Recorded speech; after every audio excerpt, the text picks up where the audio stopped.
In this video, we will discuss the proper terms for people who have hearing loss. Big D deaf, hard of hearing, and little d deaf. Let's break these terms down. Deaf with a capital D, generally referred to as Big D deaf. Big D deaf means the person has some amount of hearing loss, anywhere from slight to profound. Their view of deafness is that it is not a disability or a lack. Big D deaf holds that deafness is a cultural and linguistic identity. This view is held by people who are proud to be deaf and doesn't indicate their degree of hearing. Hard of hearing. Hard of hearing usually indicates the actual degree of hearing loss, but can also be used as a cultural identity. A person may label themselves as hard of hearing if they identify with the hearing community. This person would not identify as a member of the deaf community.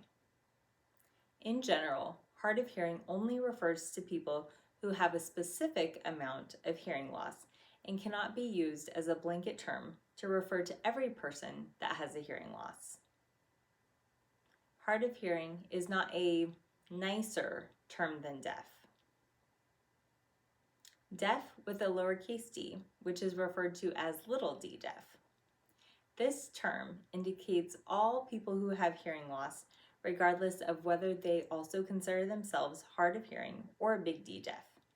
If you're looking for a general term for every person with hearing loss, this is it. If you're wary of using a term because you want to use the correct one, know that deaf is the term chosen by the deaf community, so that's the one you want to use. Now, little d deaf can also indicate a person who doesn't identify with the deaf community culturally or linguistically, simply to refer to the fact that they have hearing loss. Deaf and hard of hearing, or DHH. While deaf is a good general term, this is the most inclusive of all terms because it refers to people who are culturally and linguistically deaf, people who have a severe loss, and people who have a slight loss. Let's recap.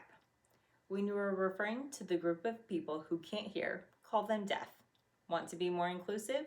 You can use deaf and hard of hearing, or DHH. Of course, individual people may have a different preference, so always go with that.